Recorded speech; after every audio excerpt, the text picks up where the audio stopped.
어느 날 갑자기 자신이 아닌 것 같은 느낌을 받는다면 어떨까요?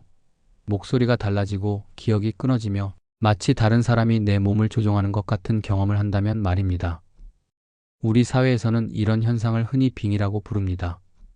하지만 현대 정신의학에서는 이를 해리성 장애라는 전혀 다른 관점으로 바라봅니다. 겉으로는 비슷해 보이지만 그 원인과 해결 방법은 완전히 다른 이 두 현상을 오늘 자세히 들여다보겠습니다. 과연 무엇이 진실에 더 가까운 설명일까요? 우선 빙의가 무엇인지부터 알아보겠습니다. 빙의는 우리나라를 비롯한 많은 문화권에서 오랫동안 믿어져 온 현상입니다. 외부의 영적인 존재, 즉 죽은 자의 혼이나 다른 차원의 영이 살아있는 사람의 몸과 의식 속으로 들어온 상태를 말합니다. 무속에서는 이를 신이 내렸다고 표현하기도 하고 종교적 전통에서는 악령이 들렸다고 해석하기도 합니다. 빙의 상태에 있는 사람들은 몇 가지 특징적인 모습을 보입니다. 갑자기 목소리가 완전히 달라지거나 평소와는 전혀 다른 성격을 드러내기도 합니다. 심지어 자신이 경험하지 않은 일들을 마치 기억하는 것처럼 말하거나 전혀 알 수 없었던 언어나 지식을 구사하기도 합니다. 그리고 무엇보다 본인은 그 시간에 일어난 일을 전혀 기억하지 못합니다. 마치 그 시간 동안 자신이 어디로 사라져버린 것 같은 느낌을 받는다고 합니다. 이런 현상이 일어나는 이유를 전통적인 관점에서는 외부 존재의 개입으로 설명합니다. 죽은 자의 한이 서려 있거나 악한 영이 그 사람의 약한 기운을 틈타 들어온 것이라고 보는 것입니다. 따라서 해결 방법도 그에 맞춰 구슬하거나 기도를 드리거나 퇴마의식을 통해 그 영을 쫓아내는 방향으로 진행됩니다. 하지만 현대 정신의학에서는 이 같은 현상을 완전히 다른 관점에서 바라봅니다. 바로 해리성 장애라는 정신건강 문제로 설명하는 것입니다. 해리성 장애는 여러 종류가 있습니다. 가장 잘 알려진 것이 해리성 정체성 장애인데 예전에는 다중인격 장애라고 불렸습니다. 이외에도 해리성 기억 상실이나 이인증, 비현실감 장애 등이 있습니다. 여기서 해리란 무엇일까요? 우리의 의식은 평상시에는 하나로 통합되어 있습니다. 내가 보는 것, 듣는 것, 느끼는 것, 기억하는 것들이 모두 하나의 나라는 존재로 연결되어 있는 것입니다. 하지만 극도로 힘들고 견디기 어려운 상황에 처하게 되면 우리의 정신은 스스로를 보호하기 위해 이런 연결고리들을 끊어버립니다. 마치 전기가 과부하될 때 누전 차단기가 작동하는 것처럼 말입니다. 정신의학에서는 이런 해리 현상이 주로 어린 시절의 심각한 트라우마에서 비롯된다고 봅니다. 반복적인 학대나 극심한 공포, 정서적 방치 등을 경험한 아이들이 그 고통을 견디기 위해 자신의 의식을 분리시키는 것입니다. 이건 내가 겪는 일이 아니다. 다른 누군가가 대신 겪고 있는 것이다 하는 식으로 자신을 보호하려는 무의식적인 방어기제입니다. 그런데 왜 이 두 현상이 비슷하게 보이는 걸까요? 사실 겉으로 나타나는 증상들만 보면 구별하기가 쉽지 않습니다. 빙의든 해리성 장애든 공통적으로 나타나는 특징들이 있기 때문입니다.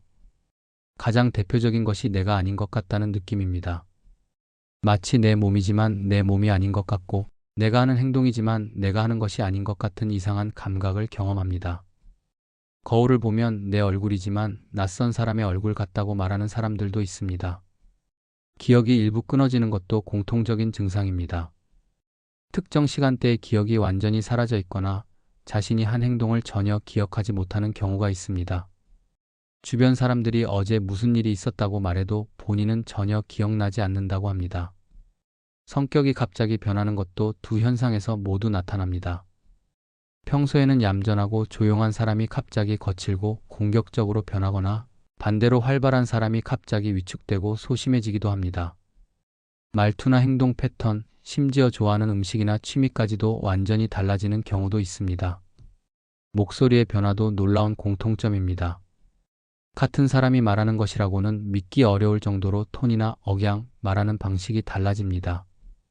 여성이 남성의 목소리로 말하거나 어른이 어린아이 같은 목소리를 내기도 합니다. 또 하나 주목할 만한 공통점은 자신을 밖에서 바라보는 느낌입니다. 마치 영혼이 몸 밖으로 빠져나와서 자신의 모습을 지켜보고 있는 것 같은 체험을 하는 것입니다. 이런 증상들 때문에 문화권에 따라서는 영이 들어와서 그 사람을 조종하고 있다고 해석하기도 하고 의학적으로는 의식과 정체성이 분리된 상태라고 설명하기도 하는 것입니다. 그렇다면 빙의와 해리성 장애의 가장 큰 차이점은 무엇일까요? 겉으로 보기에는 비슷하지만 그 원인을 바라보는 관점이 근본적으로 다릅니다. 빙의를 믿는 관점에서는 모든 원인을 외부에서 찾습니다. 죽은 자의 영혼이 들어왔다거나 악한 기운이 침투했다거나 저주를 받았다고 생각하는 것입니다. 즉, 그 사람 자체에는 문제가 없고 외부의 초자연적인 힘이 개입했다고 보는 것입니다. 반면 해리성 장애는 그 사람의 내부에서 일어나는 심리적 현상으로 봅니다. 외부의 영향이 아니라 그 사람의 정신이 스스로를 보호하기 위해 의식을 분리시킨 것이라고 해석하는 것입니다. 발생 배경도 완전히 다르게 설명됩니다. 빙의는 보통 특정한 장소나 상황에서 갑작스럽게 일어난다고 여겨집니다.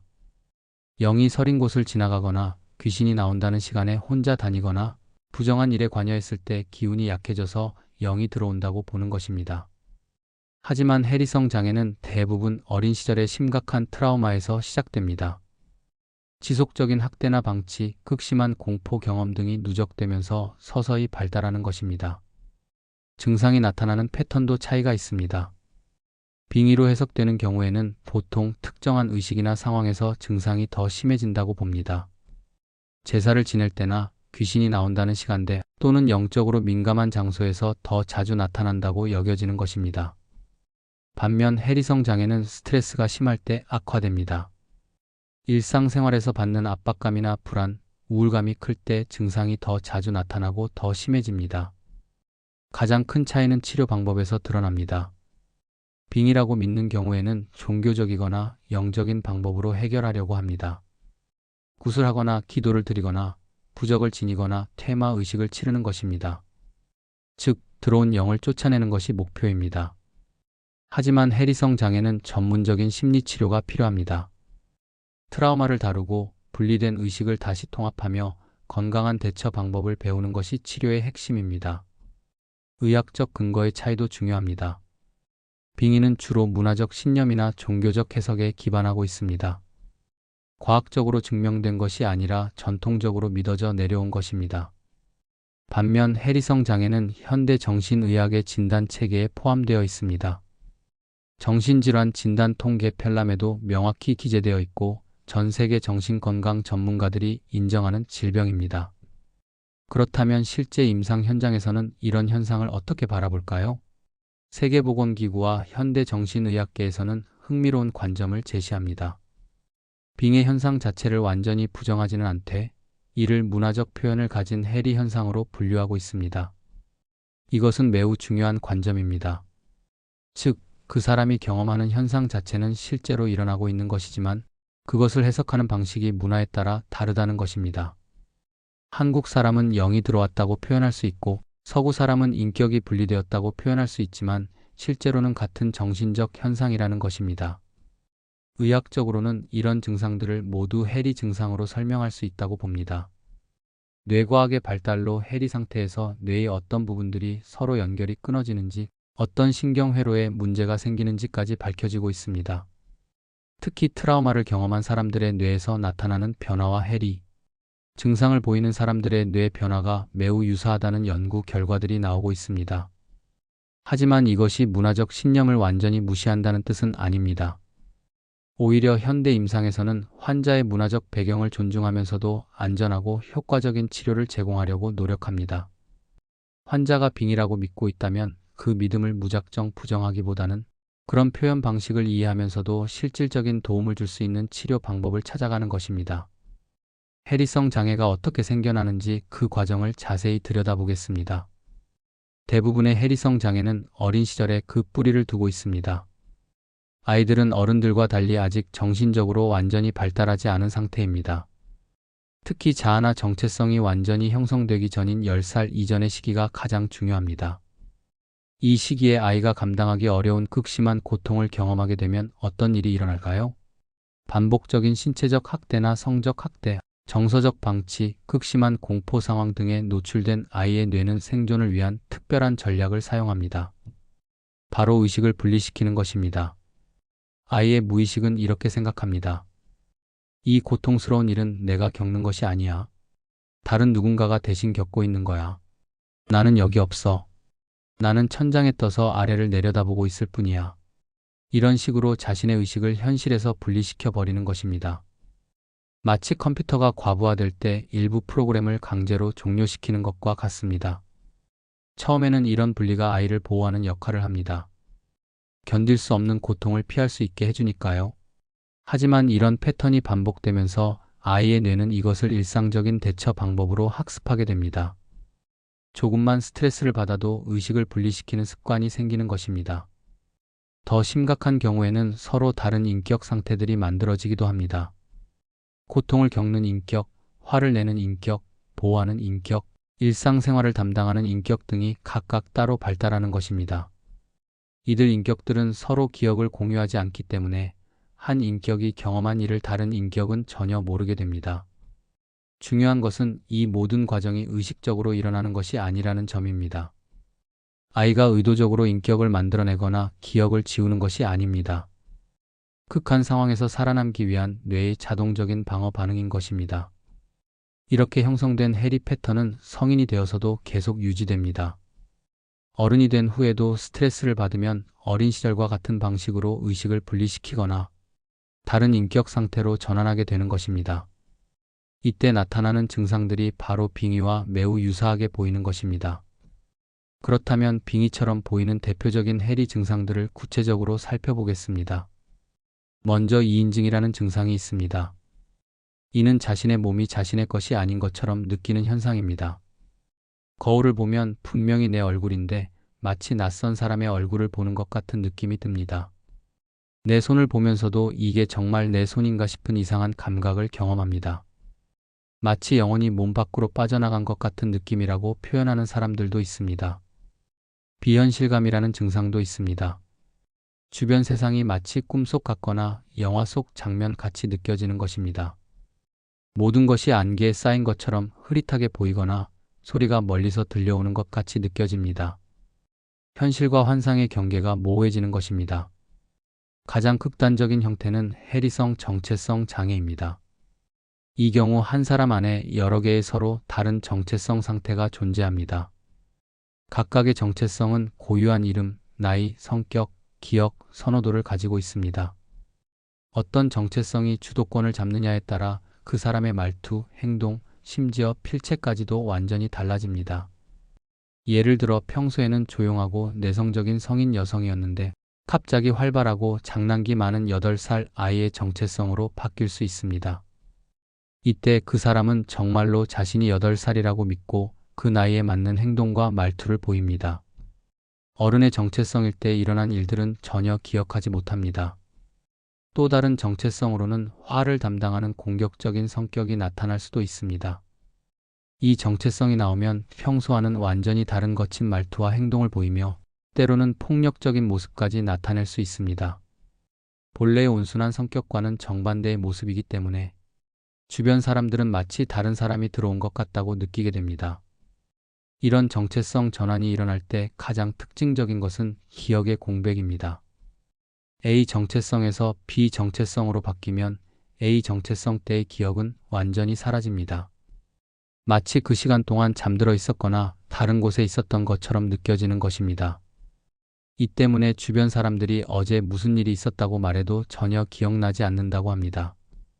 이런 증상들을 경험하는 사람들은 종종 자신에게 무슨 일이 일어나고 있는지 혼란스러워합니다.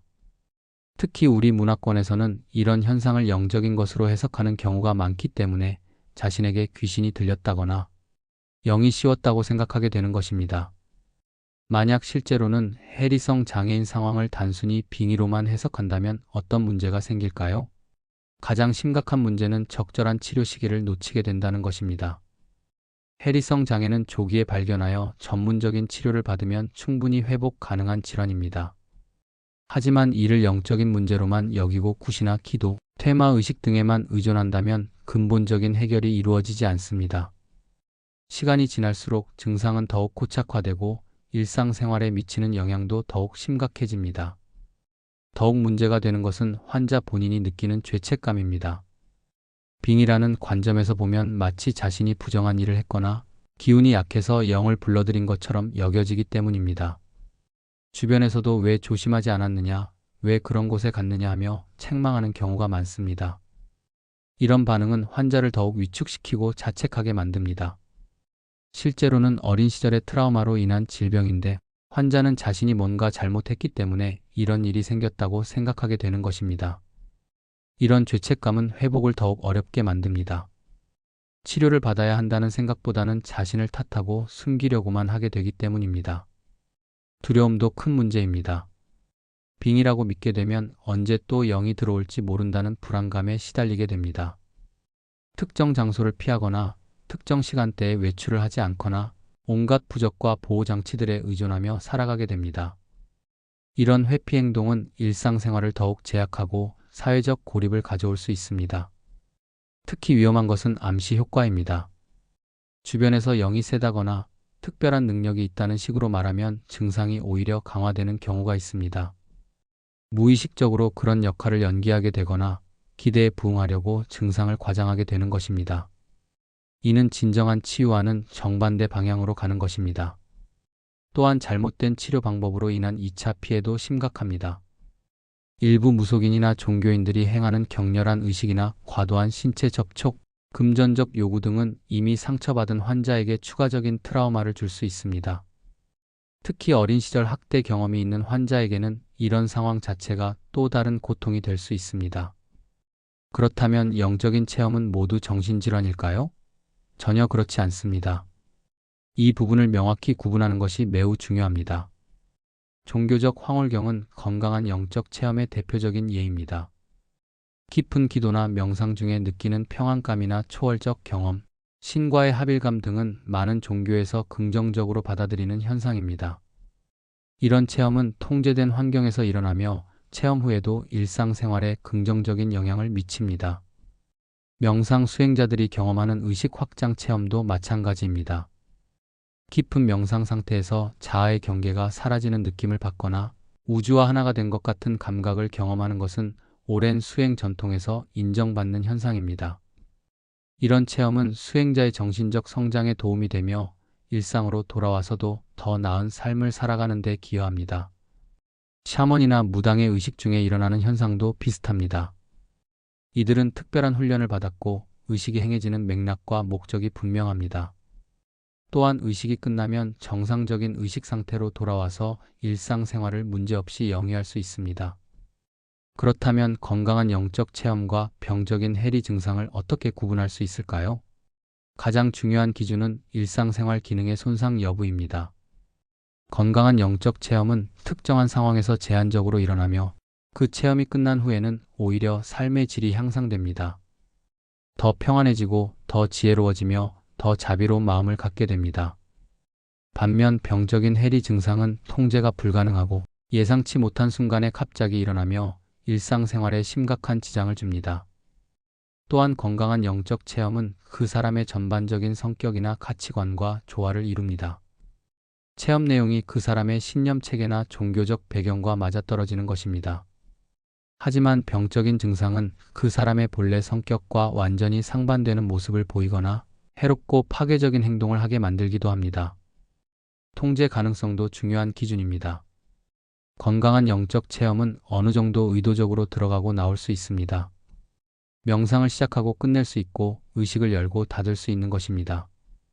하지만 해리 증상은 본인의 의지와 상관없이 갑자기 시작되고 끝납니다. 무엇보다 중요한 것은 그 체험이 고통을 주는지 여부입니다. 진정한 영적 체험은 비록 때로는 강렬하고 혼란스러울 수 있지만 궁극적으로는 평안과 치유를 가져다 줍니다. 반면 병적인 증상은 본인과 주변 사람들에게 지속적인 고통과 두려움을 안겨줍니다. 그렇다면 실제 상황에서 빙의와 해리성 장애를 어떻게 구별할 수 있을까요? 전문가가 아니더라도 판단할 수 있는 몇 가지 중요한 기준들이 있습니다. 첫 번째로 확인해야 할 것은 일상생활이 무너졌는가 하는 점입니다. 증상이 나타난 후 직장이나 학교 생활에 심각한 지장이 있는지, 가족관계나 인간관계가 파괴되고 있는지를 살펴봐야 합니다. 건강한 영적 체험이라면 오히려 삶의 질이 향상되어야 합니다. 하지만 해리성 장애의 경우 증상으로 인해 중요한 약속을 놓치거나 업무를 제대로 처리하지 못하거나 가족들과의 관계가 악화되는 등의 문제가 나타납니다. 두 번째는 통제 가능성입니다. 그 사람이 증상의 시작과 끝을 어느 정도 조절할 수 있는지를 확인해야 합니다. 종교적 의식이나 명상처럼 의도적으로 특별한 상태에 들어갔다 나올 수 있다면 건강한 영적 체험일 가능성이 높습니다. 하지만 본인의 의지와 상관없이 갑자기 시작되고 언제 끝날지도 모르는 상태라면 해리성 장애를 의심해 볼 필요가 있습니다. 세 번째로 중요한 것은 반복적으로 고통을 주는지 여부입니다. 진정한 영적 체험은 비록 처음에는 혼란스럽고 두려울 수 있지만 시간이 지나면서 평안함과 깨달음을 가져다 줍니다.